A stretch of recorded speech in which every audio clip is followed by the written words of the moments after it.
Good evening, everyone, and welcome to yet another session of CyberCrack Thursday. So, first of all, welcome everyone, and I really hope that you all enjoy this session. Apart from that, to the people who are new here, CyberCrack is an enterprise risk management community with over 10,000 plus members globally, and CyberCrack is a lot of sessions. Like we have the CF Thursday, then we have CXO Connect, then we have special sessions, then we have training. I would like to tell everyone that tomorrow we are launching another session on our, like we are going to stream another session on our YouTube, and you will find all the links for that in our chat box. If for any reason you all can't find it, you all can see the YouTube. You can go and follow us on YouTube at CyberCrack, and we basically have a quiz based on that session at on Tuesday. So if you do the session, if you complete the session, and if you score 50% and above in the quiz, you will be given a certificate for that. So I would really suggest everyone to go and check it out. It's a very informative and good session. Uh, Apart from that, I would like to come to our topic for today, which is IT management as a part of CISA syllabus. And our speaker for today is Mr. Rajiv Gupta. So let me tell you a little bit about our speaker. So Rajiv Gupta has over 27 years of diverse experience in diverse transformation roles, including internal and external audits, compliance, ABC, CSR, GDPR, and SOC2. He has a successful project delivery of ISO 2000 ND 1643. So with that, I would like to hand over the platform to Mr. Rajiv. Please switch on your webcam, sir. Thank you, Meghna. Am I visible because I have hidden my webcam as well? Yes, sir, you are visible. I am okay. Well, thank you, Meghna. Thank you, CyberFred, and welcome everyone. This GoToWebinar has, I'm sure that people would be probably using their mobile phones as well to join. So in a bit, I will switch off my webcam so that your screen space is not eaten up. How do I? Okay. Okay, so by is the my time, slide visible? no, sir, not yet. Oh, I'm sorry. Okay. So by the time sir switches on the slide sharing, I would like to tell everyone that we will either take a break in between, or we will start the question answer round once the presentation is over. So feel free to put all of your question in the question box and I will ask it. Or during the question answer round, you can raise your hand and I will unmute you and you can ask your question yourself. Okay. So the screen is visible now. Right. Thank you, Meghna. Okay. Very good to see, at least 53 participants have joined here. Happy that this is a Thursday evening and normally it's a working day, and people have been able to chalk out some time out of their busy schedules. My name is Rajiv Gupta, and thanks to CyberFred, in fact, I have been associated with CyberFred not for so long. This pandemic gave me an opportunity to join CyberFred Enterprise Risk Management Community. I have been doing a few sessions during this pandemic break. As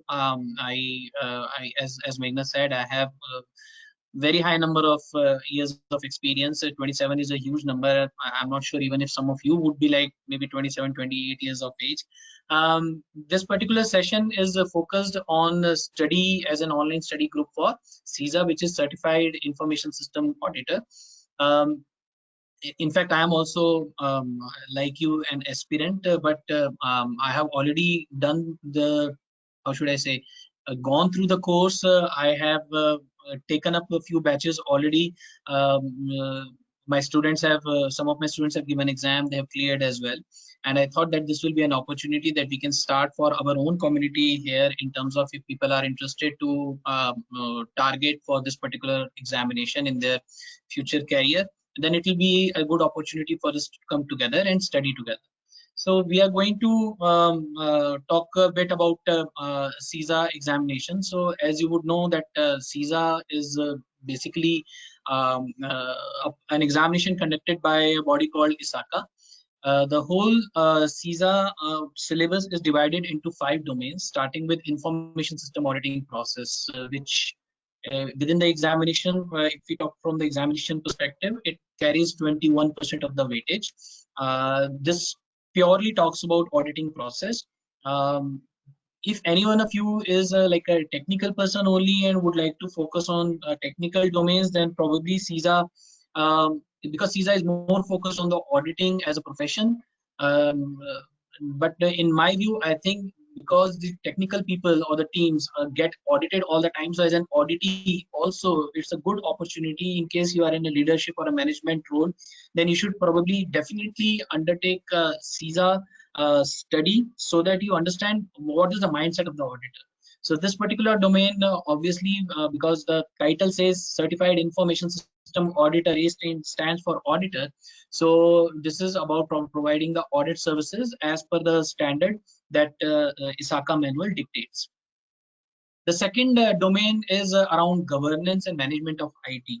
Earlier, actually, the CISA course has been focused on managing the IT assets. Now, people are moving away from IT to IS, from information technology to information systems. So, information systems has, of course, IT is a component, a subset of the information system, the whole universe. And then you have the softwares, then you have the hardware, obviously, as an IT asset, and you also have people and technologies, and now even cloud is becoming a part of it. So now everything, as you can imagine, is so haywire, so much spread out, that the governance of this information system, though the chapter still says governance and management of IT, I'm sure in the next revision it will become governance and management of information systems. So this domain talks about an IS auditor's ability to confirm to the stakeholders that the information systems are running as per their goals, targets, or their IT investments that they have done. So there are 2 parts into it. One is the governance, another is management. And today we are going to take up the second piece, which is the management of IT. Actually, all the domains are divided into two parts: part A, part B, part A, part B. So 5 domains, there are 10 parts.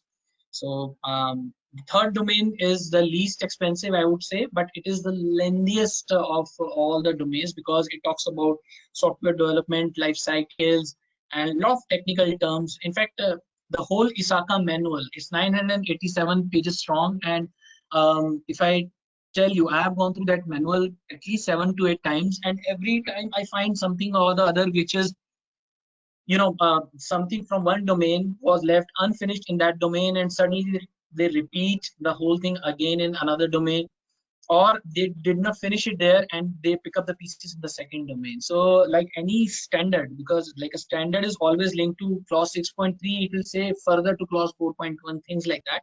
So similarly, ISACA manual is also very spread out.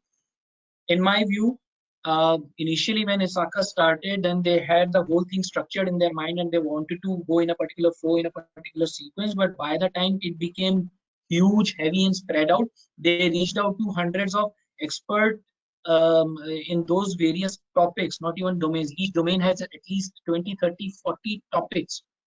So they reached out to the experts, and the experts wrote their own pages of things, and then they simply bundled everything together and gave it to you. So you should not be surprised in case you buy the ISACA manual. You'll find that it is completely not. It's highly unstructured. I have tried to give it a structure by way of a mind map that I have prepared. That was my way of studying through it and getting a firm grip on the ISACA CISA topics. So this is 12% of the examination weightage. Domain 4 talks about the operations of the information system. So if you see now, the only if you see at this particular piece, pointer options, if I say let's point. So if you see this particular Hello. column, the first, yeah.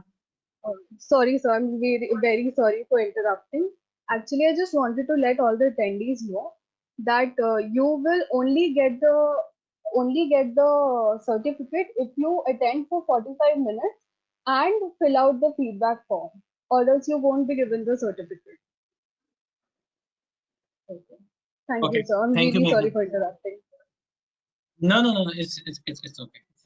So if you just focus right now on this piece, which is the bigger headings, the domain chapters headings, you will realize that it started with a flow. It's starting with an auditing process because it is for an auditor. So the first thing the manual wants you to be smart enough or get expert into is the auditing process. So you become a proper auditor. It will tell you the techniques and things like that. Second would be since you are an auditor, you will be called in by a governance body and the senior management. So what that governance should look like, when you go as an auditor, either as an internal or an external auditor, what you should look into the audit committee, how the IT or the information system, now as I'm talking, is managed. So that you should understand. Next comes how the information systems are acquired or developed. So they are either acquired, you buy it from the market, or you develop your in-house information systems. So either you acquire or you develop, whichever path you choose, then you implement that information system into your own organization. Obviously, it will call for um, design phase, requirement gathering, then design phase, then testing phase in terms of UAT, and then you will launch it into the production side. So that ends there.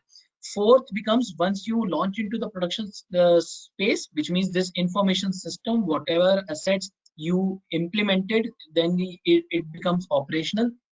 How do you operate it? So obviously, as an auditor, you will go into the operational teams and you will audit them, and you will see how the information systems are being operated. Are they being operated as per the business case that was initially designed by the management of IT or the governance people? What was their business goal? And then are these operations in line with whatever requirements were gathered in this third chapter or the third domain? And once you are happy about the operations, part A, then part B of this chapter talks about business resilience. So the business resilience is a very big thing, especially in pandemic era. Given today, a lot of organizations did not have business resilience plans in place, and hence they were not able to survive or continue their business. And finally, protection of information assets. So those of you who have probably undertaken a CISSP course or a certification, this is something will be your favorite subject, because a lot of topics and their technicalities and terms and concepts are introduced in this particular chapter. As you can see, this is the most expensive or most highest weightage carrying chapter in this particular whole ISACA manual. So this is protection of information assets. So these are the 5 domains that we should be able to familiarize ourselves with, and then we basis that we should be able to understand the concept of a question. So once if we understand the methodology, we understand the concept, we will be able to attempt the questions of CISA. Now, the types of questions that are asked on the exam are not technical questions. They are not going to ask you that, okay, which protocol should we use or which encryption technology should be used. Or those kind of technical questions would not be there. It will be your application of information system audit and assurance principles and standards.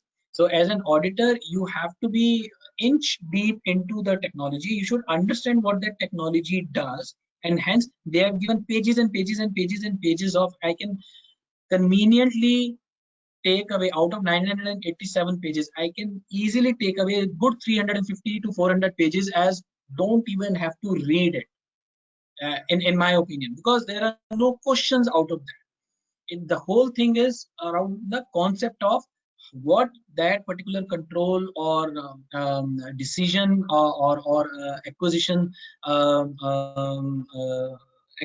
decision, how it may impact the organization. So it's on the applicability of your whole management principle.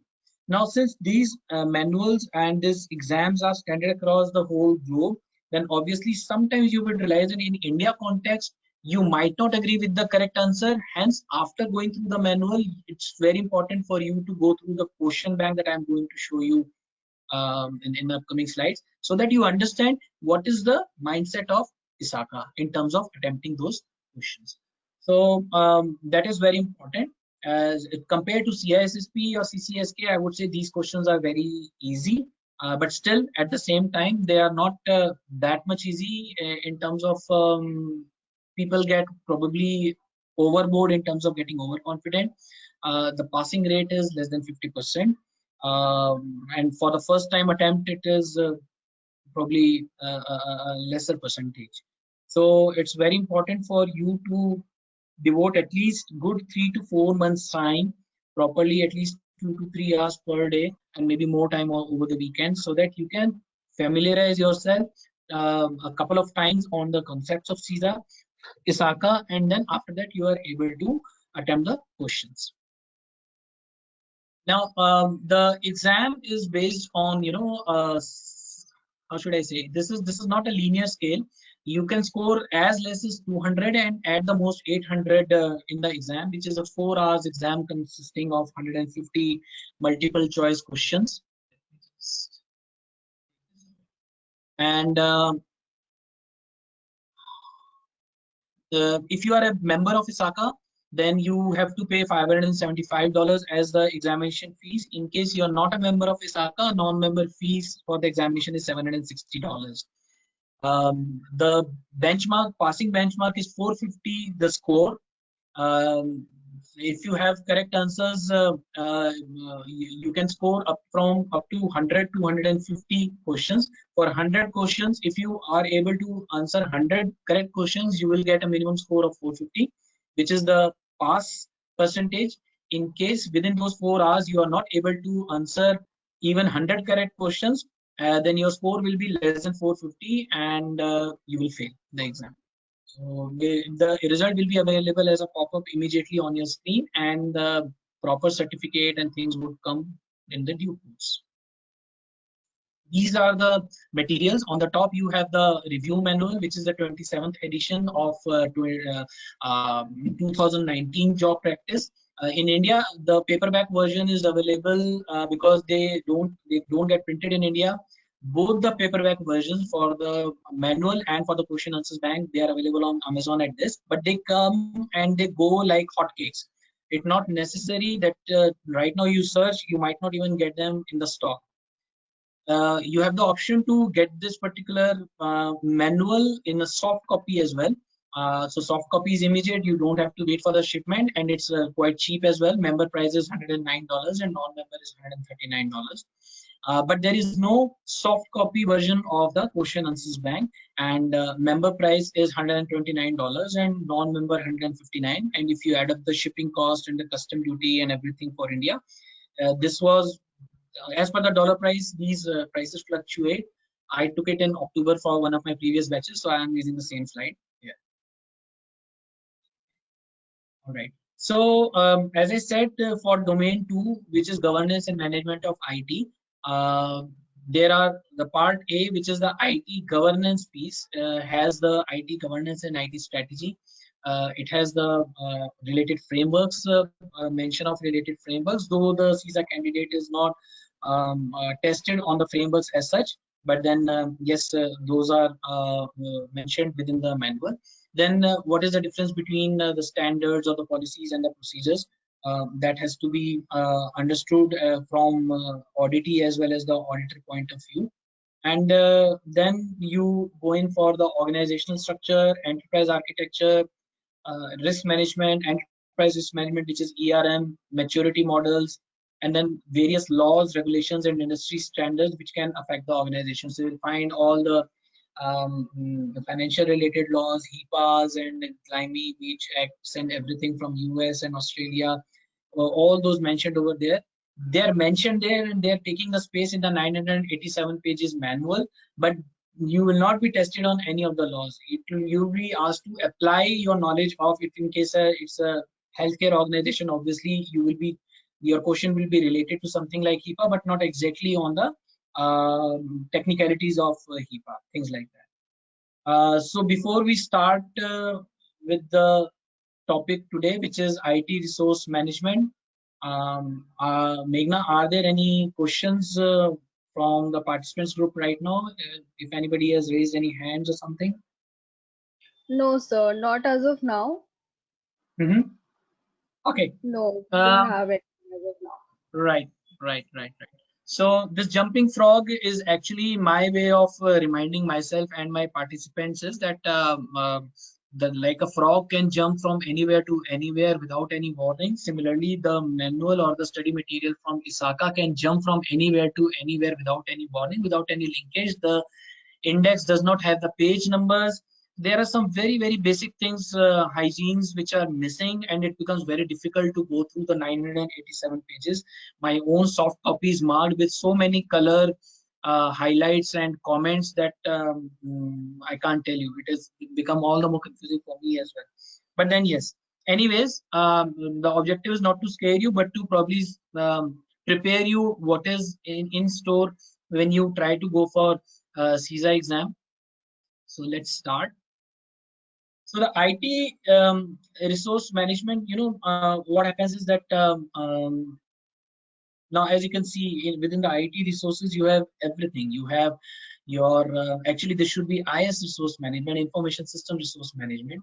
It every company, I'm sure if those of you who are working in any company, you would realize your management all the time tells you budget नहीं है, पैसा नहीं है, resources नहीं है, कम resources में काम करो, ज़्यादा काम करो. They will bring up more and more work for you, but at the same time expect you and your teams to churn out more and more, right? So as an IS auditor, it's very much important that we understand what the organizational investment goals are there, and we have to determine whether the company is positioned to achieve the greatest value from their investment into the IT resources. Because the management can plan, build, and run and monitor the activities in alignment with the direction set by their governance body.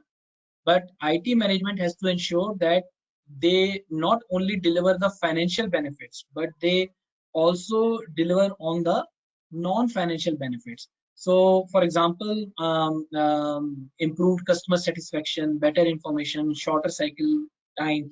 These are some of the non-financial benefits which are very important for the measurement of how the resources are being managed, how efficiently they are working. Okay, most of the CISA manual is nothing but a collection of terms and concepts. So just bear with me on that, and during the actual course we will learn more about it. So traditionally, what used to happen was that the management was only interested in ROI and return on investment and financial numbers. But as the time has passed, they have realized that whatever they are investing in the IT part of it, that also has certain non-tangible benefits or non-financial benefits attached to it, which by the use of maybe artificial intelligence or maybe some RPAs or robotic process or automation, wherever it is possible, the non-financial benefits, they should be converted into a financial number, and that should be reported to the management. So that is the whole concept of IT resource management. Now, all those IT resources, now these are obviously people and the hardware and the software and everything. But then how do they come into existence? They come into existence because the organization possibly thought about a particular project. Maybe, 5 years, 10 years back, they said that we are going to, how should I say, for example, let's say Oxford Dictionary and other publications. So they wanted to go digital, right? So they would say that we are going to reduce our print portfolio, and we are going to digitize our offerings. So how that would happen?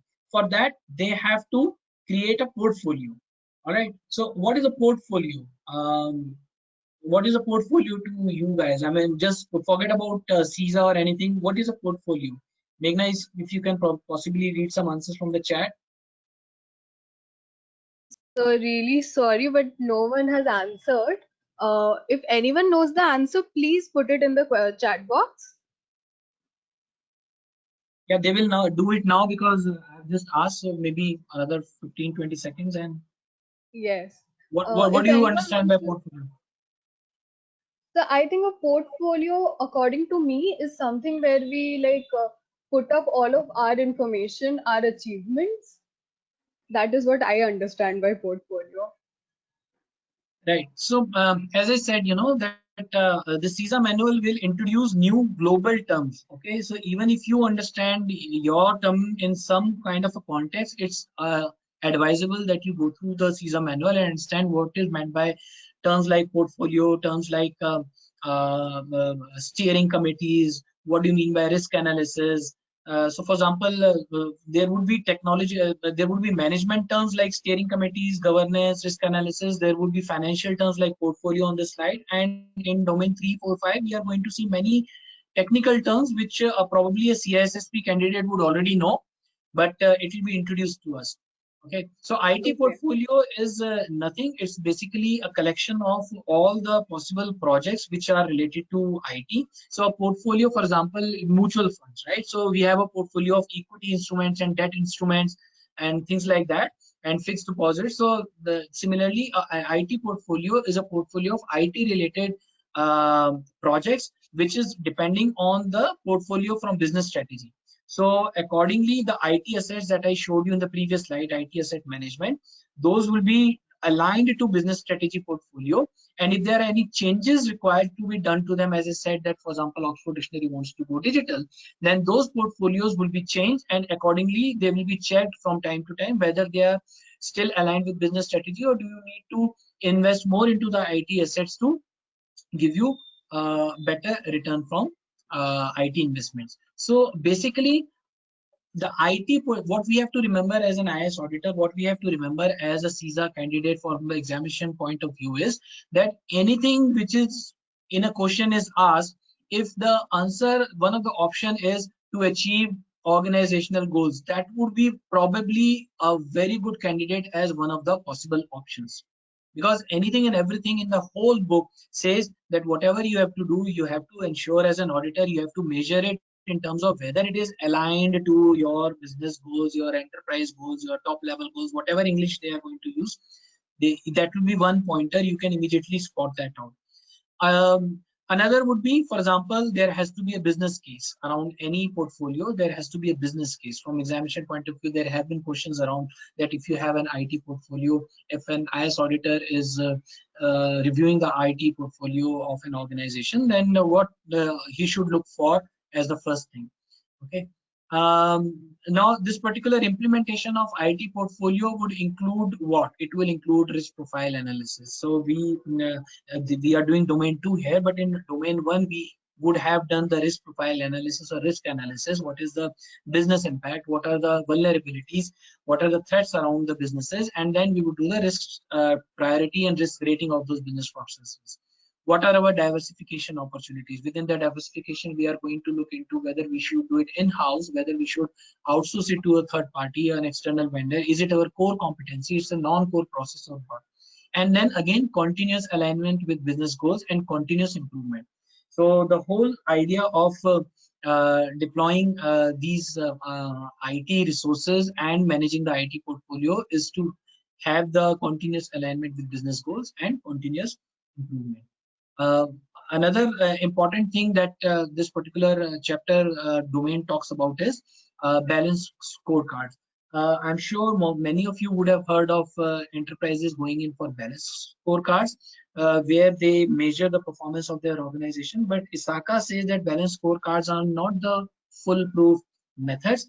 IT portfolio management, if an enterprise can invest into or can probably adapt itself to, that is a probably better way of managing or measuring the performance of the organization against its vision and strategy. Okay, IT portfolio management allows the organization to adjust their investments based on the built-in feedback mechanism. As I showed you here, there's a built-in feedback mechanism. So this is the concept that we need to understand from global perspective. You might find in your practice that your clients are using balanced scorecards, but from examination perspective, IT portfolio management is a better choice. Now, we have spoken about the IT resources, we have spoken about the portfolio. The resources are handled through various management practices. Now, those practices could be your HR practices. For example, Now everything is automated, right? Hiring is automated. You put your biodata in Naukri, there is an algorithm which organizations use to filter out your proper resume or focused resume. Even during hiring, for example, I just sat with an organization who wanted to create a psychometric test for the shortlisted candidates. There are employee handbooks which are given in soft copies and hard copies to the employees to ensure that whatever management practices particular enterprise is trying to follow, whatever culture they are trying to create, the employee has read through it and he is going to sign off those employee handbooks. One copy will remain in your HR file. What are the promotion policies? It's very much important that to, how should I say, to avoid getting an employee getting disgruntled, the promotion policies should be designed in such a way that they are fair and objective for each and everyone. Even like the organizations are today going for diversity and inclusion. So these promotion policies have to take care. They have to be, irrelevant of the age of the person, the race of the person, or the gender of the person, or the nationality of the person, and things like that. Because tomorrow it can impact to the organization in case an employee wants to, employee becomes a whistleblower and he puts up a complaint. Various countries have various regulations and acts to protect an employee from being subjected to unfair promotion policies or practices. The trainings are online as of today. So how the training programs and the competency skill mapping of the employees are happening through IT resources, scheduling, time reporting, terms and condition of employment, during the employment, how you're going to put your leaves, put your goal setting, performance appraisal, required vacations and termination policies. Now, I don't know if anybody has heard about mandatory or required vacations. Would you want to just possibly put it into the chat if you have heard about mandatory vacations and in which sector of the industry you would have heard this particular term, mandatory or required vacations? Yes, we have a few answers, and Mhm. mostly people are saying they have heard it in banking. Yeah, they are mostly people are saying in banking sectors. Absolutely, Meghna. So mandatory vacation is actually a type of control which is put into place to detect any fraud or misdealings happening in the financial sectors. This is a very important control, and in case the required vacations are not evidence to the IS auditor, he is going to raise a non-conformity. It's very much important. So these are certain types of management practices which ensure that the resources, the IT resources, go back to the first slide. I again said IT resources are actually information system resources. The resources consist of hardware, software, people, technology, as well as the processes around it. So everything is managed, is being operated efficiently and ensuring that the business goals are achieved, and not only achieved, they are achieved ethically, they are achieved in a fair way. There is a the domain one, when we will do you will realize there is a whole lot of information on ISACA code of ethics and practices. So there would be certain things that you would be required to know, and there are one or two questions around ISACA code of ethics also into the examinations.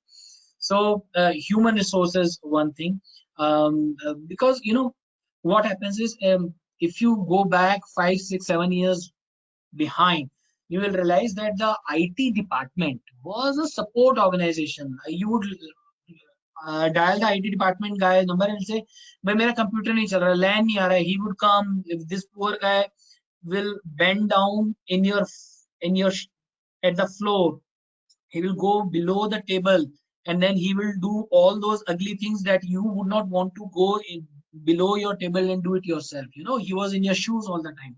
But nowadays it's actually not the same case with the IT department. The IT department has become the enabler of your business. If the IT department is not available, if the IT department fails to discharge their responsibility, you and me cannot deliver. We cannot have this session, we cannot have conversations, we cannot have our emails going, we cannot guarantee protection of our sensitive data. the clouds will come down, everything is going to be haywire. So from those days when they were like a mechanic to us, now they're like a support function to us. From those days they have become the enablers. So that's the IT department value in every facet of the organization. So we just spoke about human resources management. Beyond that, you have the organizational change management. So in case there is a huge technology change, again coming back to the same example that Oxford Dictionary wants to go digital, how they're going to lead it without the buy-in or without the support of the IT teams who were earlier only repairing monitors or taking care of loose keyboards or changing your mouse or the patching of the network cables. Now those teams are the leaders. They, without them you cannot lead any technology change. How do you think schools have been able to hold their virtual classes now without the support of their in the schools? The IT department was still like a mechanic, right? They would only come if your hard disk is failed, there is a virus there, or your LAN cable is not tight. But now suddenly pandemic has given them the visibility and the importance, the kind of importance that was earlier could not be conceived about. So to lead any technology change you require, and this technology change is actually an organizational change. The entire staff has to come online. Even the dance classes are happening online, the yoga classes are happening online, the sports teachers are giving videos, they're preparing, and they are teaching the kids about technicalities of lawn tennis, basketball online. Subject teachers, obviously they are using whatnot, whiteboards and Google classes and Microsoft Teams and whatnot, right? End user communication. So how do you reach out to the end user in today's world? How can an organization reach out to their employees? The only way they can reach out to the employee is through IT, right? Also the user feedback. So Meghna just said that you have to she has requested your feedback on the session, how we can become better, how where we are going wrong, what is not working out. Unless the user gives that feedback, and that feedback is again happening online, everything is happening online. User feedback is there. If you are using a banking site, the moment you log out from the banking site you will get a user feedback form. The moment you download a particular application, after some time Amazon will say, okay, you bought this product, can you use the feedback form to tell us how we were doing, is there any opportunity for improvement and things like that. So all those organizational change management is right now impossible without using the IT resources, without managing those IT resources. And just because those IT resources are available, there are 7 people or 8 people strong team. Not every department can think that HR will say मैं इनको use करूँगा, so finance will say मैं use करूँगा. No, there has to be a proper how should I say, division of resources, allocation of resources, utilization of these 7, 8 people or 70, 80 or 700, 800 people as per the size of the enterprise within our organization. And the efficient use of it will ensure that there are less and less complaints from the users, less and less complaints from the customers and users. And at the same time, there is no fatigue on these IT teams. There is no bottleneck in terms of network choking or the hard disk getting crashed. So all these things will be checked by whom? It will be checked by the IS auditor who is going to visit that particular organization.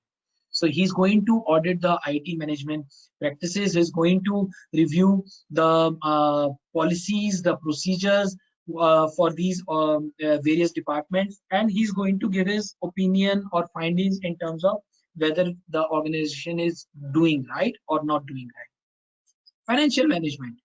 So we just spoke about financial management, required vacations. A lot of these IT practices or the lot of the auditing practices are actually from financial sector. Okay, but now with the complexities involved in the IT sector or the information sector, information systems space or the cyber space, it is becoming more and more important that we take care of our IT resources. So one particular model which is deployed by the organization to measure the return on investment of their IT practices is chargeback. Okay, I would have asked you about the chargeback, but feel free to keep on writing if you know anything about chargeback. What do you know about chargeback? I will also continue to speak. And Meghna, if you get any couple of sentences from anyone, let me know. So the chargeback is basically when within the organization, one team charges for its services to another team. Okay, so if you've heard of two terms, one is SLA, service level agreement, another is OLA, which is operational level agreement. So if there is a service level agreement within the organization, just like you have internet and intranet, internet is with the external world, intranet within the organization, SLA is with the external parties, and OLA is within the internal parties. So the operational level agreements, if you say that my team is going to provide you this service, and if you want a resource for my IT team to test some of your processes or whatever is the mechanism that you want to develop, there would be a chargeback. So chargeback would be, you will say that, okay, it's not an actual payment to my team, but we will decide that in case my resource is utilized for 1.5 days, 2 days, or 2 weeks, there would be a chargeback of £500 per day or $300 per day or per hour or things like that. So chargeback mechanism is developed to be able to quantify, as I told you, that there are certain non-financial benefits, how to make them linked to a number. So at the end of the year or at the end of the month or every quarter, there would be reports which will probably show that HR is asking for a lot of IT support, and though they have not paid physically anything or transferred any amount financially to this IT team, but IT team is equipped to give, let's say, $1 million worth of services in a year, and they will say out of 1 million, 3 million is used by HR. Operation teams are using 2.5 million. So then organization would be able to decide and see that through this chargeback mechanism, which team is eating most of its IS resources, information system resources. And then accordingly, they can then focus on that particular department to understand whether it's a process issue, whether it is the incompetency of the people who don't understand because they are HR people and they don't understand technology, or are we giving them the right kind of support or not. So depending on that, this chargeback mechanism is a very popular mechanism which an IS auditor finds, and then he can review those chargeback reports and see who is eating away most of the money in terms of using the highest number of resources. Then obviously the budgets. So as I told you, within the IT portfolio in the previous slide, there would be different projects which would be running. Sometimes organization, for example, again, let's take the example of a school. So I'm sure when the lockdown started, within March or April first week, schools would have school management would have sat with the principals or vice principals and the IT department and understood, okay, we need to invest in what? Do we need to invest in Microsoft Teams? Do we need to invest in Zoom? Do we need to invest in where? Go to webinar or Google Classes? And then in case of examination, should we go with what kind of tools are available into the market? So what kind of budgets we have, and to make the matters worse, parents declined to give the fees to the schools, so they were in a catch-22 situation. So how the IES budgets are linked to the IT plans, he's going to audit those and then see whether the budgets were budgeted properly or not, and then after budgeting whether they were spent properly or not. And to be able to, if the IT teams are reporting that the budget is being well spent, he's going to audit whether they are giving misinformation, is it a misstatement or is it the correct statement. So he's going to do either compliance testing, and depending upon his expert judgment, he's going to go into substantive testing, which is the detailed investigation. Similarly, software development. So if the organization is going to invest into its development of its own software, then obviously how much money was budgeted? Are you spending the right amount of money within the budget, beyond the budget? All those things have to be looked upon.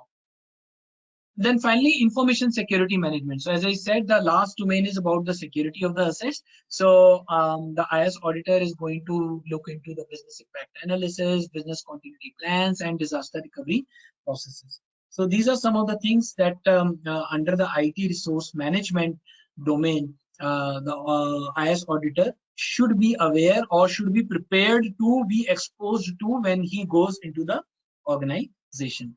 These two things are in yellow: required vacations and termination policies, because in exam you get from this chapter, mostly you get questions only on mandatory vacations, which you probably already understand, and then termination policies. So there would be a question where it would be asked that, a critical resource or a supervisory access holder like a system administrator has resigned, and what should be the most concerning to the IS auditor, that whether his laptop was not taken, or whether his iCard was not taken, or whether his full and final was not given at time, or whether his logical access was not removed immediately. So obviously the correct option would be to remove the logical access immediately the moment he put in his resignation email, because he's having root access or supervisory access, and in case he has some grudges with his manager or with the organization, he can misuse that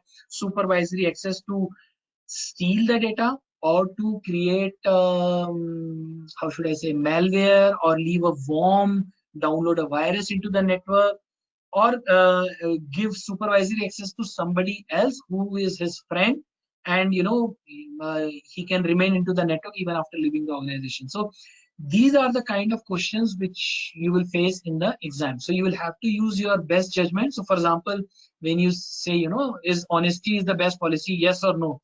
So even if you practically give bribe to a traffic havaldar to allow you to go away even after you have committed an offense like jumping a red light, you will still say in the traffic examination, honesty is the best policy. I will not try to bribe the traffic havaldar.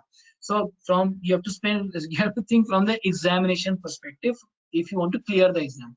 And when you are actually doing the audit, then obviously guidance is here, but you will do your most practical judgment when you reach the organization practically. The IT resources that we are speaking about in this domain can also be from a third party. So no, it's not necessary that every time the organization has to develop its own, how should I say, it's a non-core activity and they have to develop their own expertise in-house.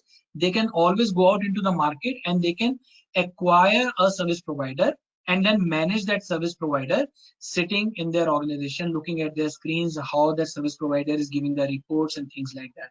So in this, basically, what you have to ask as an IT auditor, IS auditor, and also if you are running an organization, if you are a senior management member, you have to first decide whether this is a core function for the organization. Because if it's a core function, it would be highly advisable, unless you are very much short of money, you should develop it in-house. You should always outsource only non-core activities. Does this function require you to have a specific knowledge of process or critical staff to meet its goal, which cannot be replicated externally or in other location? Can this function be performed by another party at the same or lower price? In case you are going, for example, you went into a webinar or you went into a conference and you found an exhibition and you found there's a very good tool available to manage the payroll of your employees. It's a very good tool. It has a lot of security controls built in. It's very simple to use. It doesn't cost that much. At the same time, you should still ask question number 3, are there any other parties available at a lower price? Because an IS auditor, when he comes to audit your organization, he would definitely look into answers for this.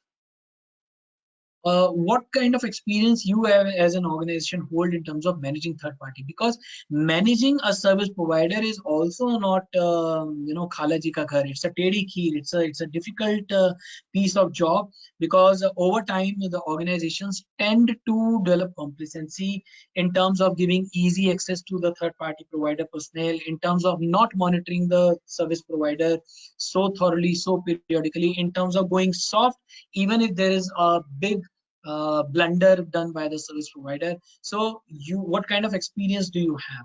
It's very important to understand. And also, in case you are an organization who is operating in multiple geographies and even in India for that matter, what kind of contractual or regulatory restrictions your industry or your organization would be subjected to?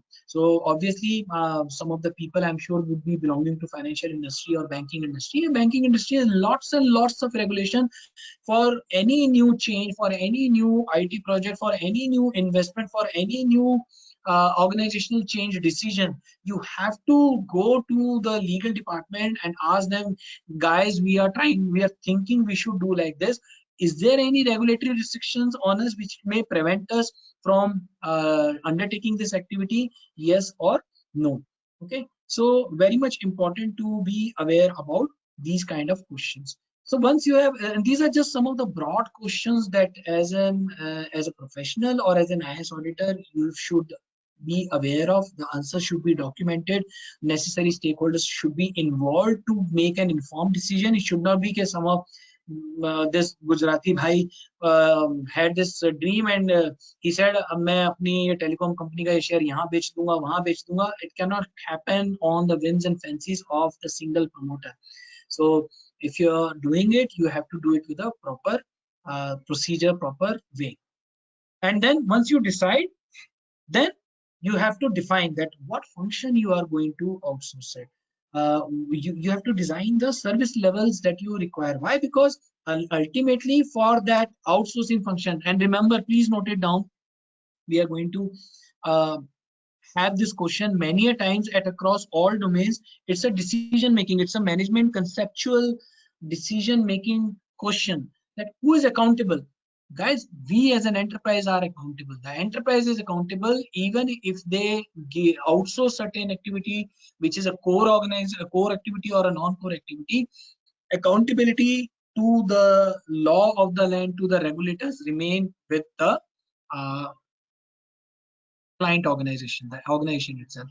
And then because you are committed to your customers that we are going to give you the service or return on this response to this service within 20 minutes, 50 minutes or whatever, then you have to have back-to-back underpinning contracts in terms of defining the service level service levels with the IT service provider or the third party or the vendor or supplier that you are enrolling. You should know the desired level of knowledge, skills, and quality of the expected service provider decided, which will be coming as an answer from this question number 2. So if you have the proper documentation and analysis on this particular question, the answer will define that what you need to document in your contracts with the IT service provider.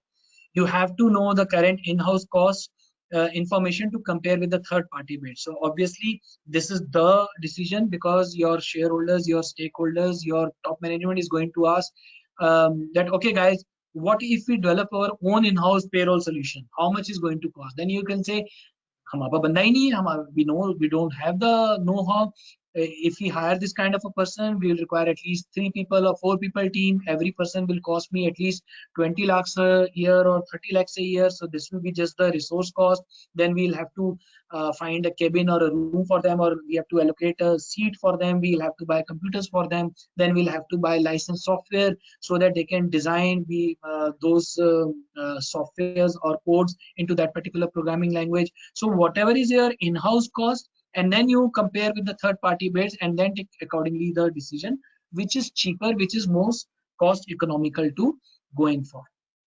And then because we spoke about regulatory restrictions, even without regulatory restrictions, because payments to the third party vendors is a financial thing, you have to do the due diligence. Not only financial piece of it, but also from the perspective of security control that we are going to cover in domain 5.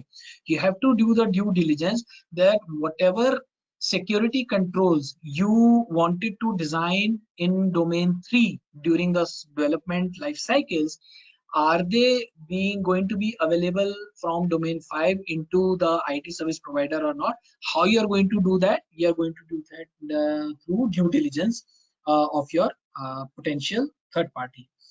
And obviously any architectural considerations in terms of for example, this laptop that I have bought, and I have become a fool.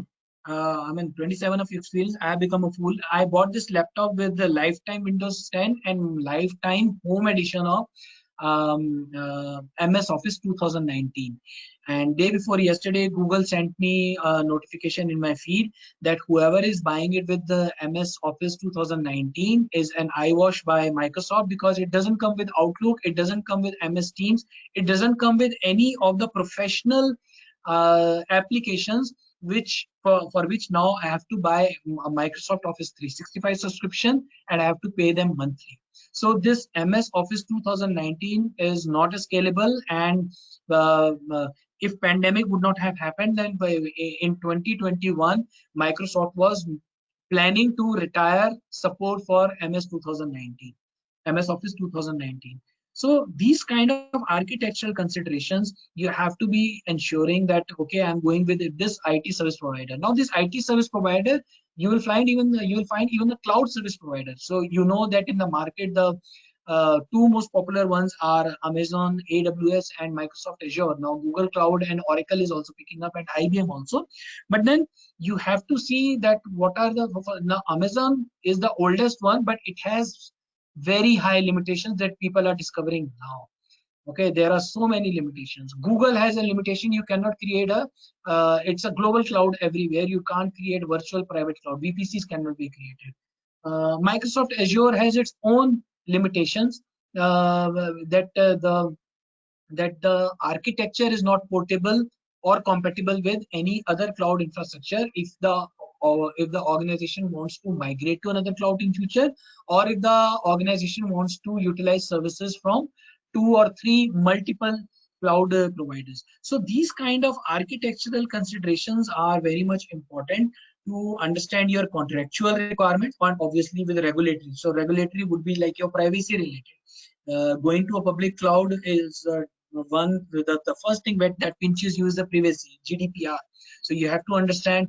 I don't know how many of you have experienced this. If you see the Zoom call, there is a shield button. If you click on that, it will say all your Zoom meetings are, this Zoom meeting is being conducted through your India server. So these are the kind of regulatory requirements that one has to be aware of. Then once you outsource, how you're going to do the governance of this outsourcing piece that you have done this. Okay, so as I said, that you have to ensure as much as possible only non-core activities should be the candidate for outsourcing, because if the core activity becomes a candidate for outsourcing, then your own employees would be busy whole day managing the third party guy, and they will not be able to focus on your own organizational goals. Okay, you have to ensure that the third party has the expert resource to be able to perform the agreed on service. When we say agreed on service, the SLA play a very important part. Contract is the only thing which can allow you to tighten the screw around the management or the governance of the third party.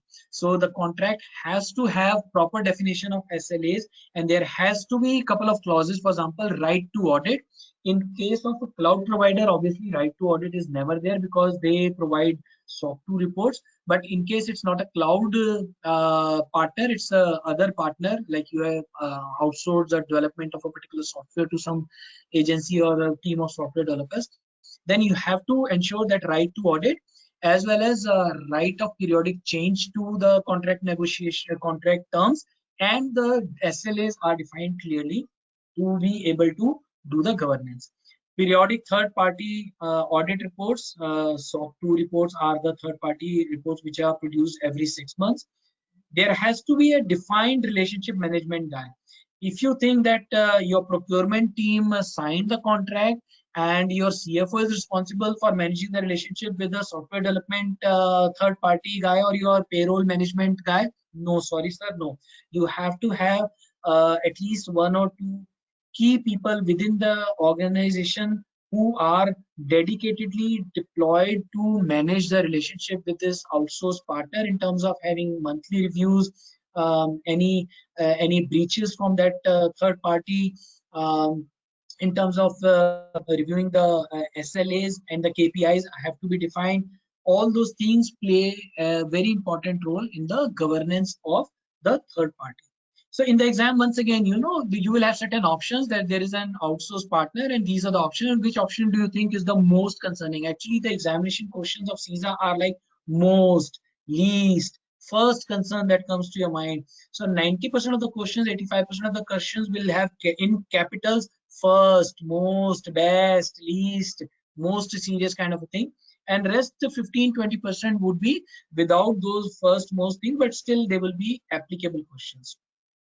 Finally, within the governance, you have to be aware of, what is the incident reporting, what is the incident response, what is the chain management process within that third party, how do they identify any vulnerabilities. So these are some of the things that one has to go through.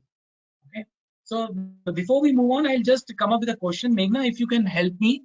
Uh, let's say the option 1 is test the business. This is A, this is B, this is C, this is D. So quickly read the question and let me know what's your favorite answer. What do you think would be the correct answer? Sure, sir. So, would you like me to ask the question? No, the question is there on the screen, and let the participant put A, B, C, D, whatever is their Okay. favorite choice, into the chat box. You let me know what is the majority choice. Sure, sir. And sir, I would also like to inform you that we do have 3 raised hands. Okay, okay. So immediately after this, we will take up the queries from those 3 raised hands. Whoever have raised hands, Meghna is going to unmute you one by one in the order that you raised your hands. So be ready with your question. Yes. And so Are the there any answer which is responses? coming up the most is C, the option C. Okay, C for cat, Billy. Yes, sir. Okay, so here comes the C for cat, Billy. Yes, my dear friends, without even going through the course, the course is going to start, the online study is going to start on 1st of November. This is the first question that you have attempted, and you have attempted it right. I have not specifically chosen this question because this is easy to understand. This is one of the, I should say, middle range of difficulty level questions. And I'm happy to see that you understand the concept. This is how you're going to be asked. This is directly related to the slide that we just covered. Okay, so before we go to the next slide, let's see whoever has raised the hands, and let me try to attempt and address their queries. Yes, sir. So, Santosh Duhade, I'm going to unmute you. Please ask your question.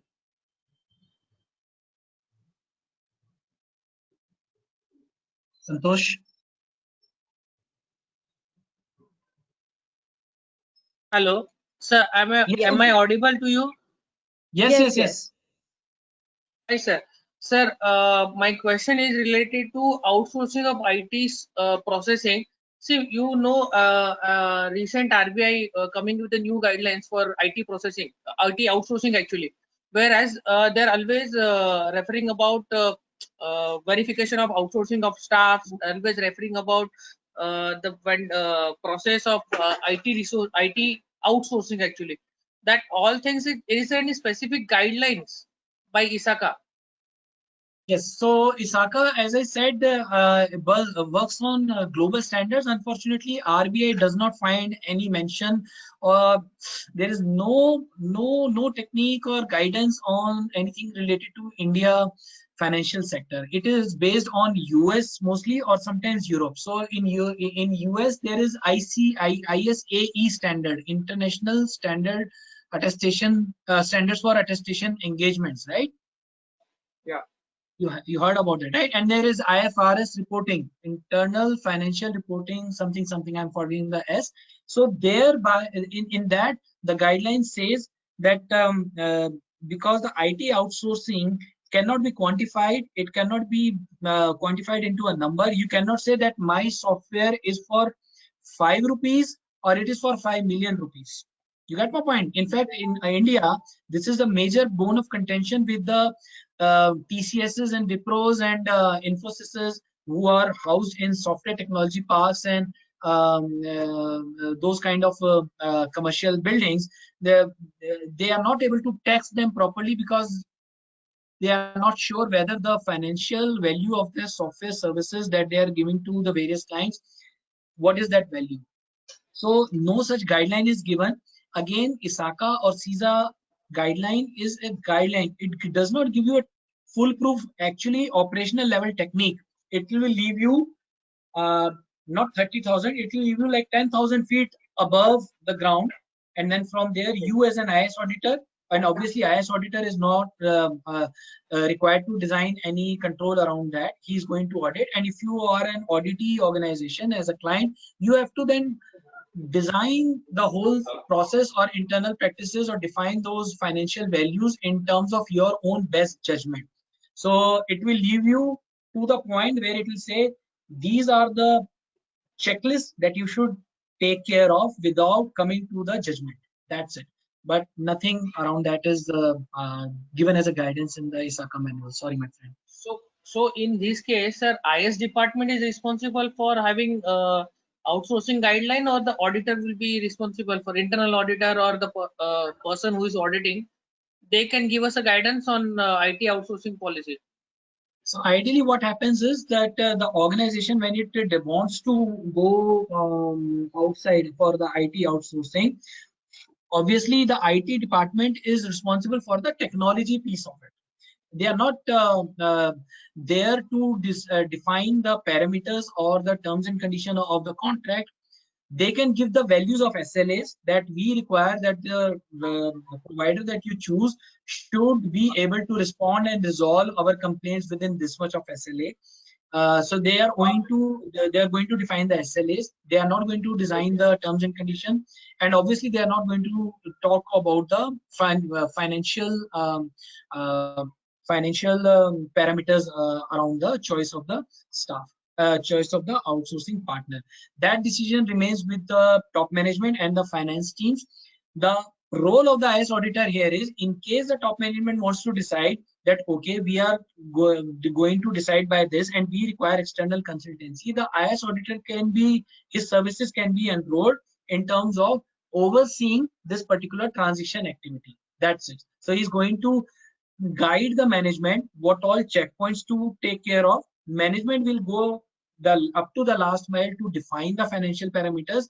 IS teams will be only responsible for SLAs and the technology related choices, because they can say, listen, Mr. Finance Manager, what do you know whether my financial system will work with Tele or whether they will work with a international vendor. So Tele is an Indian vendor, and it's a choice.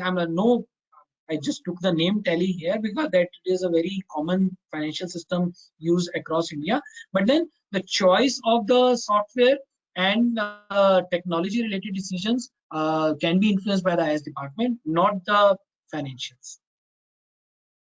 Okay, I hope that answered your question, Santosh. So after that, we have Syed Aziz. Please unmute yourself. Syed, unmute yourself and let's have you on the mic.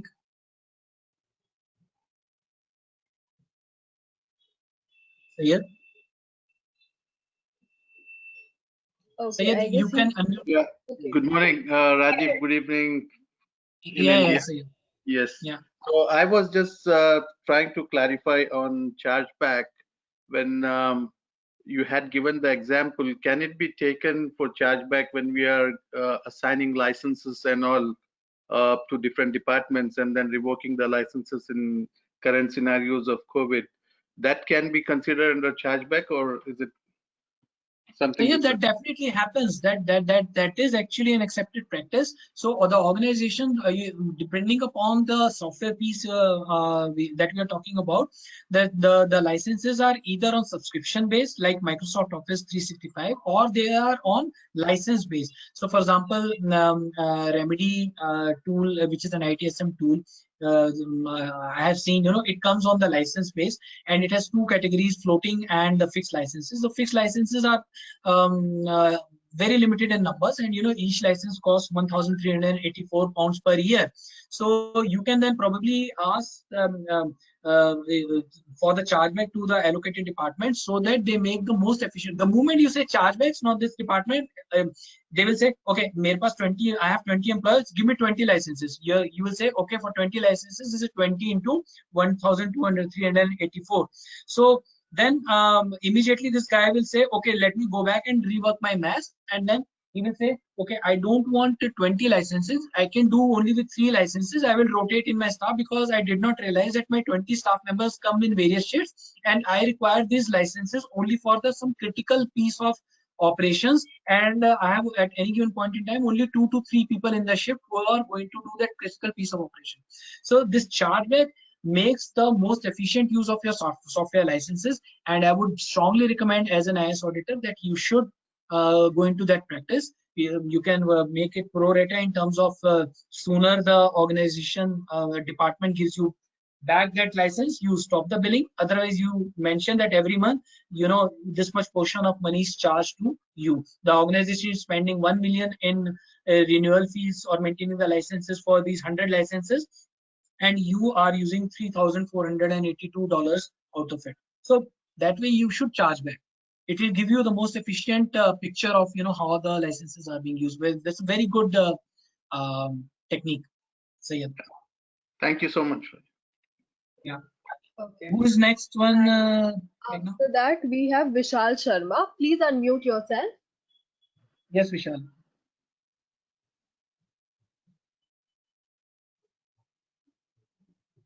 Vishal.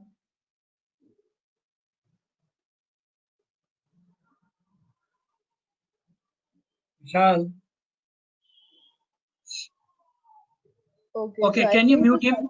Yeah, you should mute him now. We can go ahead and then probably Vishal can. He got unmuted, but he muted himself Vishal? again. So I think I'll just mute him again, and we can take this later on.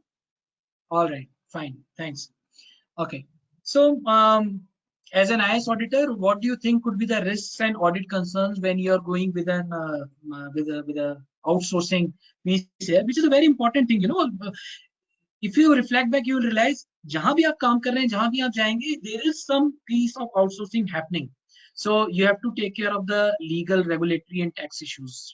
As people just asked, the first participant asked that RBI की तरफ से क्या-क्या issues हैं. Then continuity of operations. It should not so happen that you have outsourced your activity and suddenly, because this particular partner, you did not pay a site visit to see how is his office environment. Uske paas, does he even have that infrastructure to take care of those activities? What kind of systems he is using? What kind of internet connectivity he is using? What kind of security controls he is using? My data is safe there or not? पता लगा वो data ही वहाँ से stolen हो गया, or maybe some ransomware attack happened. All his operations are blocked. Then it landed up into disruption to continuity of your operations. Then the personnel policies. What kind of policies this outsourcing partner is using for personnel. A lot of outsourced partners I have seen, they have very poor policies in terms of giving good remuneration to their last level of employees or the contractors, as we call them, that they are using. They don't allow them to take leaves. All their leaves are unpaid leaves. They don't provide them medical checkups and things like that. So personnel policies, you should also ask from this organization. As I said, internet and telecommunication related issues, you should, if you find that there is a poor choice of partner, they are using some local cable, Hathway cable, or I don't know, Hathway should be a good one, but I'm just using the name because that's one company which uses cable. But if you think they are using some other provider which is not known for providing good connectivity, or they are in the area where there are telecom signals issues, then you should that can be a risk. And obviously the cross-border and cross-cultural issues. So time zone, cross-border in terms of GDPR and other privacy-related issues. So these are some of the issues that as an auditor you should be aware of. And exam questions can be on any one of them. So we will see another exam question shortly. Now, whether you outsource it or whether you have in-house, you should be able to do the performance monitoring and reporting of your IT assets that you are managing. Let me just remove this video, it's distracting me. So, monitoring is why it is required. Obviously, I'm sure if I had the time, I would have asked you, you would have given me the answer. Without monitoring, हमको पता कैसे चलेगा कि हम कहाँ जा रहे हैं? Right? So monitoring has your financial monitoring. It has business contribution beyond financial monitoring as well. For example, CSAT scores are non-financials. So customer satisfaction scores, uptime reports, they are all non-financials. how your resources are performing against your strategic plans. Are you complying with the regulations and laws that you are supposed to abide with? What are the user satisfaction levels from your inside users, which is like your internal users as well as external users? So for example, if your internal users are sitting on the help desk, which is the first line of contact by any external world, and every time you call up Airtel and they say, sorry sir, can you call me in half an hour, my systems are too slow, they are down. And then you realize, what kind of company is this? They are not providing proper systems, efficient systems to their internal users as well. So you have to ensure that organization should have visibility of monitoring and producing reports on those accounts as well.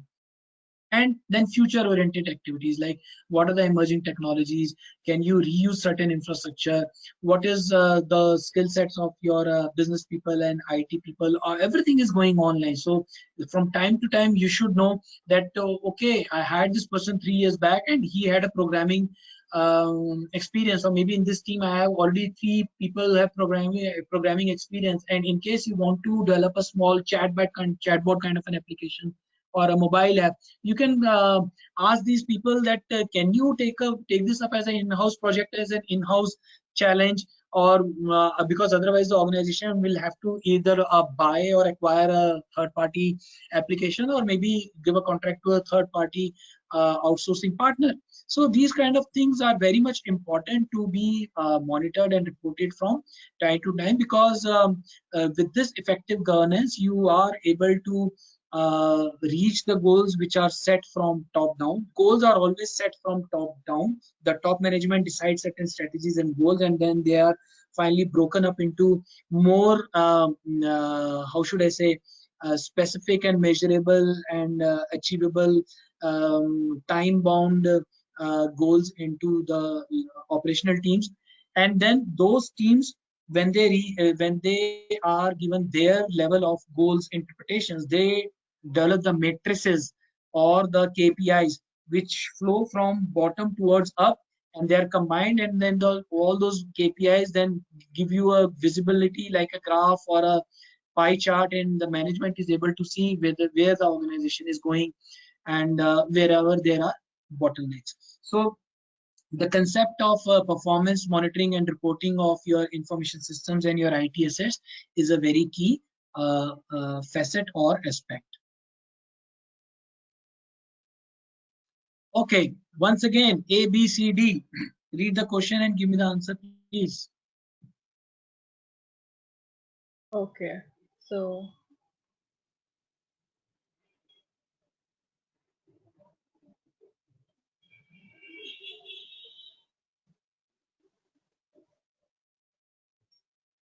Any takers? no, not yet. Guys, are you listening? This is a very important question from exam perspective, because whatever we have studied till now, this question is based on that. What do you interpret? What would be your interpretation? What would be your recommendation as an IS auditor?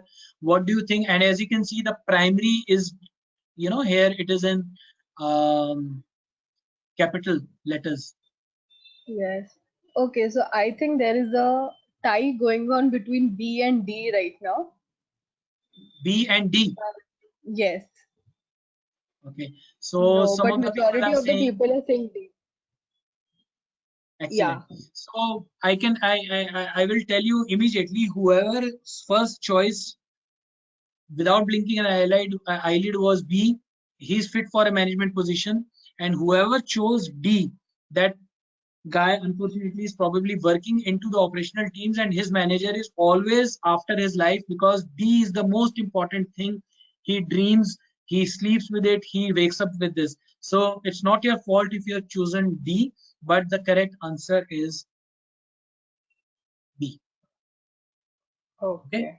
Because as I told you, the whole CISA is about management, enterprise goals, very big thing. So whenever you think about CISA, become Mukesh Ambani kind of a person and think about how your net worth is going to be impacted by this particular questions. don't go down into the day-to-day operations guy, and you will be more than 90% of the times you will be able to choose the right option. Okay. All right. Now the methodologies and tools which are, let me just say, pointer options in color. Okay, so the eraser is not there. I don't know. Anyways, so the methodologies and tools that are used from ISACA side are total 8 methodologies. One is PDCA, which is nothing but plan, do, check, act, which is also known as Deming cycle. It's a 4-step cycle. You plan for it, then whatever you plan, and believe me, I'm not repeating because everybody in the management says so. If you actually follow this plan, PDCA, where the recommendation is to spend 60 to 80% of your time into planning, okay, then you can ensure that whatever you do is very much aligned to the plan. And when you check, you will find very less gaps, whatever you planned and whatever you did. And if there are any gaps, you will act on them and feed it into your plans. So this is a Deming cycle basically, which is a recommendation from ISACA, PDCA. It's an iterative 4-step management method. Then Six Sigma and Lean Six Sigma, which is a very detailed methodology. There is good 3.5 page, I think, worth of material written over there. But then I think just the crux of it is that closer your answer is to 6, you are better aligned. So this is Six Sigma methodology, which can tell the performance of your process that you are measuring upon. RCA is used into problem management and incident management. These are 2 ITL processes. And also in terms of, in case there is any disruption or any, how should I say, fraud going on, then you do the root cause analysis, that how this particular slip happened, how this disruption happened. So the popular techniques are 5 whys, and another is fishbone or Ishiwaka technique. So you do the root cause analysis, then you will be able to understand that why the system broke. So this is a very popular technique given by ISACA. Another is life cycle cost benefit, which is purely for if you are a chartered accountant or if you are into finance team, it will be very easy for you to understand. Not much of detail is given. The formulas of for life cycle cost and benefit analysis not given, but whoever wrote this particular chapter, he mentioned these words around that. So what is the cost, what was the cost incurred on the entire life cycle of that particular project, and what were the benefits realized during the life cycle. When we say life cycle, it starts with the requirement gathering and then it ends into retiring of that particular system. So these are 4 methodologies and tools to measure the performance or the monitoring or the performance management of the IT resources management that we are currently seeing. Other 4 processes are benchmarking, business process reengineering, IT balance scorecard, and KPIs. So KPIs, I'm sure people would understand that, you based on your day-to-day operation, you design a key performance indicator. It can be an uptime, it can be number of incidents, it can be number of cancelled tickets, it can be number of anything that you are doing if it's a transaction-based process. So that is KPI. Balance scorecard is, again, it's a technique, a very popular technique used in public sector undertakings, and I have not seen balance scorecards in many corporate environments, which are private corporates, but it's very popular in the government undertakings and the public sector undertakings. I'm not saying it's not a useful technique, it is very much useful, but once again, as we saw earlier, that this is not a suggested technique by ISACA. Business process re-engineering, I'm sure most of you or many of you would have undergone through business process re-engineering in your respective processes, whatever processes you are handling, whether you are handling security related processes, or you are handling network related processes, you are handling financial processes or HR related processes, then the business process re-engineering keeps on happening time to time. Within the business process re-engineering, you utilize Six Sigma as one of the techniques as well. And as I told you that ISACA has a very good way of mixing terms and terminologies and concepts after a couple of pages. So don't get confused, but then you will realize that yes, things are connected somehow. As an aspirant for CISA exam, you should be clear about the concept, how it is being utilized in that particular question. I'm sure you would be able to pick the right choice. Benchmarking is obviously that you need to benchmark CMMI levels or maybe industry reports from Gartner, and then you benchmark yourself in terms of whether you are at what level, what ranking you are there, and then you target those benchmarkings. People do Glassdoor benchmarking, GPTW benchmarking, NPS benchmarking, CSAT benchmarking. They do so many of them. There are hundreds of benchmarkings available across as per your choice of industry that you are auditing or you are working in. So these 8 techniques or methodologies are mentioned, which can be deployed worldwide, or which as an auditor you will be seeing in your respective audit. The last piece that this chapter talks about is the quality assurance. So quality assurance is something which is like how should I say? It is a management kind of a activity whereby you prescribe the quality process. Okay, so the quality processes, and the most famous standard across the world is ISO 9001, which is QMS, Quality Management Standard. So you prescribe the quality processes. So he is an IS auditor who is working on probably ISO 9001, and he is designing and auditing the processes done by these operational teams. The QC or the quality control is actually doing the quality control, as you can see on the production lines. So you have a supervisor who is traveling from one desk to another desk, and he's seeing whether you are doing is as per the quality or not. You check the accuracy and quality of for example, this is a sanding process which is happening, this is a shaping process, this is a drilling process. So a card template is placed, a second template is placed here, this is the smoothness checking boom ring. So I've just taken it from a production industry to tell you the difference between quality assurance and quality control. So the quality control is actually the doing part of it, and the guys who design the quality standards are the quality assurance team or people. So these are the 2 important aspects to be roles to be present within the organization, so that the quality of the services that the enterprise is committed to deliver is ensured. So this completes our second part of the second domain, which is IT resource management. So if there are any questions, Meghna, we can take them So up. we do have, yes, so we do have raised hands. Mm-hmm. So I think I will use them.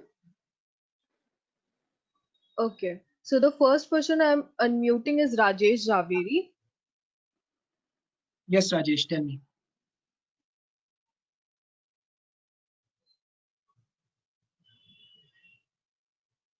Rajesh, you can unmute yourself.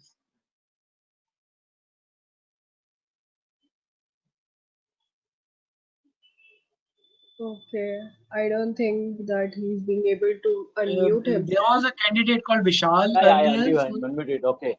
Yeah, I just want to understand. Thank you very much. You covered this legal part. So how much as IS auditor should know about the legal requirement of any business process or activities? So IS auditor is not a legal expert. This is very much clarified in ISACA manual.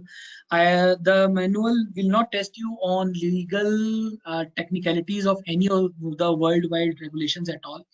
Not a single term would be asked. As an IS auditor, it is very clearly mentioned in the ISACA manual that the manual has various pages, and within the pages there is a box called note in bold. At several points within the section for legal compliances, it says the IS auditor might be required to check with the legal expert about the applicability of the legal compliance or the consequences of not seeing that particular compliance during the audit. So the IAS auditor, at the most, if he's going into banking industry, if he's going into let's say medical devices industry, so he has to understand that what kind of legal requirements are required by this particular enterprise in this particular geography. So as per the country, as per the regulation, he should take guidance from a legal expert, and he is not supposed to go through the legal laws, kitabe, books or whatever. He has to just probably, he can consult him, he can refer with him, but he's not supposed to know the legal standard in totality. Thank you. Okay, thank you. Okay, so after this, I would like to unmute Gaurav Batra, sir. Just a second. Okay. Yes, Gaurav, you have a question? Go ahead with your question, Gaurav. No, I'm ready to answer. You can go ahead. Okay, you able to hear me? Yes, sir.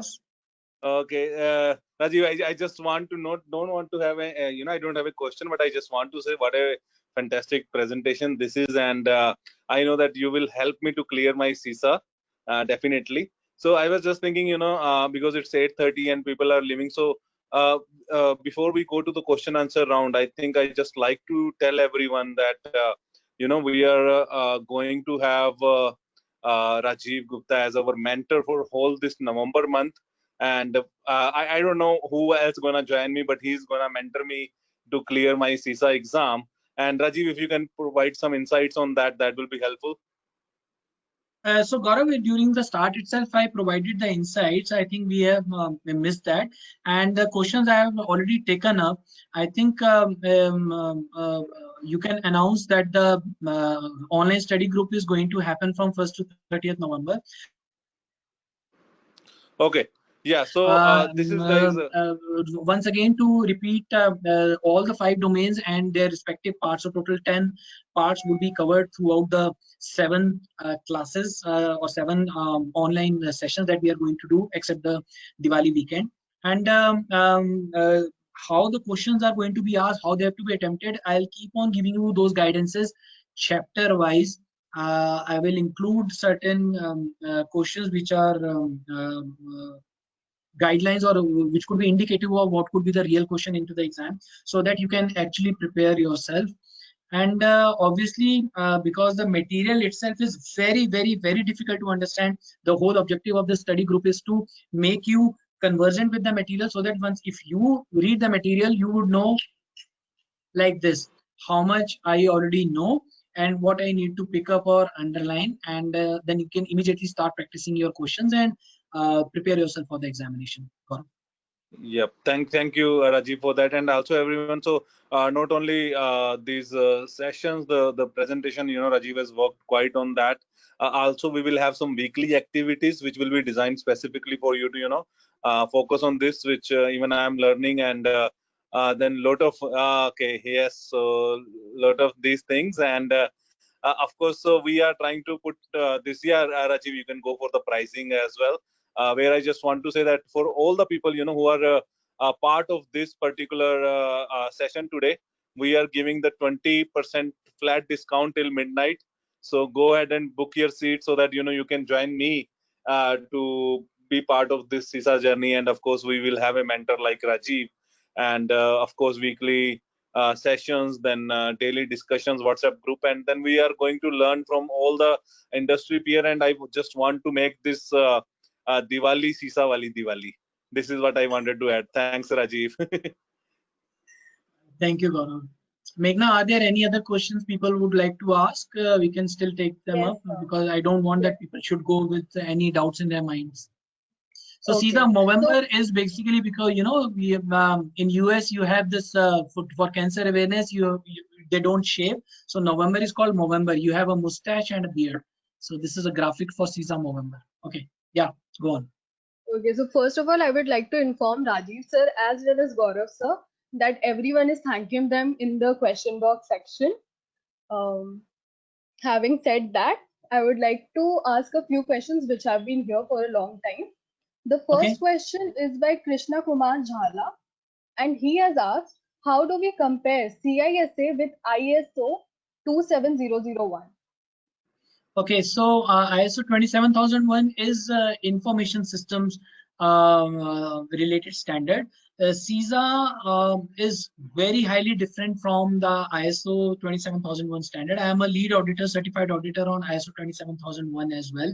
While ISO 27001 gives specific guidance on developing the statement of applicability, it has 114 controls. CISA does nothing like that.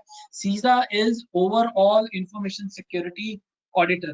So it has a bigger part. ISO standard does not talk about, IT steering committees and, bigger management piece or software development life cycle or how should I say, operations in that kind of a detail, whereas CISA talks about that. So CISA is 987 pages long, and ISO standard, I'll have to just check in my laptop. I think it is just 32 pages long. So you can imagine the kind of knowledge that CISA wants to impart, and CISA is more widely accepted worldwide in terms of you increasing your salaries, increasing your charges to the customer if you are an CISA auditor or if you are an ISO certified auditor. So the kind of money you can charge from the customer is, poles apart. So yeah. Okay, next question. Thank you, sir. And the next question is by Santosh, and he has asked how to deploy SDLC process in organization. How to deploy SDLC process in an organization? So there are 6, 7 techniques given into the CISA manual. Some of the techniques are very obsolete. For example, nobody uses a waterfall technique now. So there is a waterfall technique, there is a V method, then there is a iterative method, there's a prototyping, there is a rapid application development, there is an agile, and so on. So CISA only says that these are the methodologies which are famous, which are not, but at the same time, for example, if anyone of you attended the CISSP session with Cyberfred, we spoke about Bella Padula model and other very primitive military era models in terms of security. So they are no more used, but the foundation started from there. So the initial software development SDLC started with waterfall method. So it says whatever you want to adapt, whatever you are following, you do it. For example, I am doing for a major public sector undertaking in India. I am doing the ISMS audit. I find that their SDLCs are still based on waterfall because changing their methods are very, or should I say, not so quick. They have to take so many management approvals, and the idea of giving you detailed knowledge on all those SDLC methodologies within the CISA manual is so that as an auditor you can be exposed to that kind of a government client, you can be exposed to a corporate client who's using Agile, Scrum, and whatnot latest things. So all the methodologies are mentioned, and the details of the methodologies are mentioned, but CISA does not define which should be used. Okay. So sir, I would also like to inform you that there are a lot of raised hands. If you permit, I think we will take 1 or 2. I'm okay. Go ahead. Gaurav said people are leaving, but if the people who are still on the call, they have raised their hands, I would like to address each one of them if the time permits with you and the team. Sure, sir. Okay, so I would like to unmute Vishal Sharma, who was not being able to unmute earlier as well. So yes, Vishal. Just a second. Go ahead, Vishal.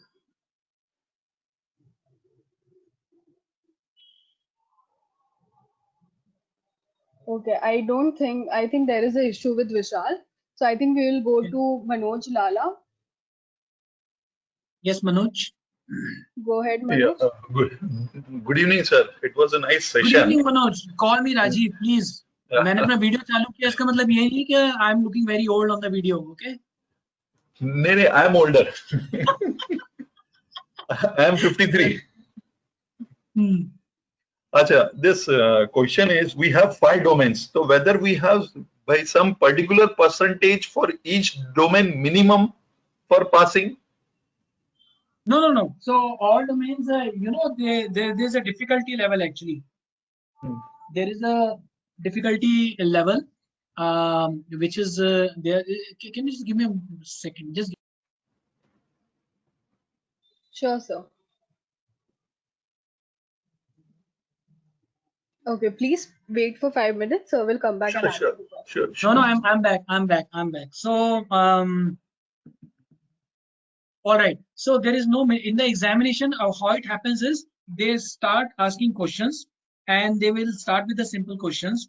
Though the scale is from 100 to 150 questions, but I have not seen anybody attempting 150 questions unless it is a very, how should I say, poorly scoring candidate. And the total 150 questions are definitely divided into 21%, 12%, 14, 27, and 23%. But if you are able to achieve 450 score before attaining 150 questions attempt, less than 4 hours time, the whole thing will end, and it will tell you that you are done and you have passed. So in that particular time frame, if you have attempted 110 questions, then it is not guaranteed that you were asked exactly the same percentage that I showed you on slide 1 or 2. But then yes, that is the whole objective. Broadly, domain 4 and 5 are the most heavily populated in terms of question. Then comes domain 1, then domain 2, and finally domain 3 is just 12%.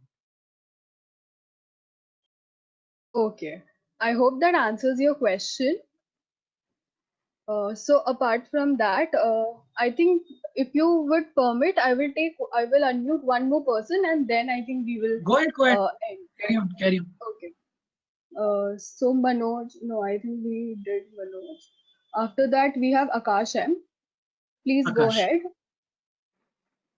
Yes, Akash.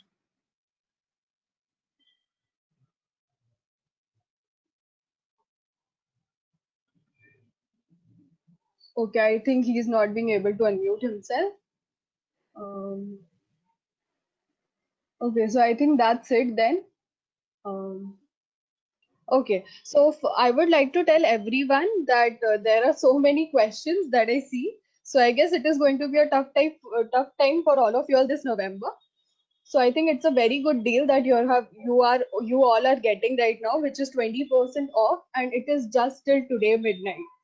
Please keep that in mind.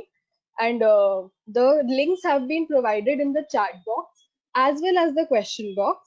Please feel free to go there. And if you have any other questions or any other query, please feel free to email us at team@cyberfrat.com. Okay. All right. Yeah. Well, thank you once again, everyone. Thank you, Cyberfrat. Thank you, Gaurav. Thank you, Meghna. And I think Mohini was also there. So thanks a lot. It was wonderful, and look forward to the session starting in the month of Diwali next month. Okay, so I would like to say that me, who is not an CISA aspirant, has enjoyed this presentation so much. So I'm pretty sure that it is going to be a rocking November. So with that, I would like to thank you as well as all the attendees for joining with us today. Thank you. Thank you. Cheers. Bye-bye. Thank you so much. Have a great evening, everyone. Yeah. Everyone. Thank you. Bye. Good night.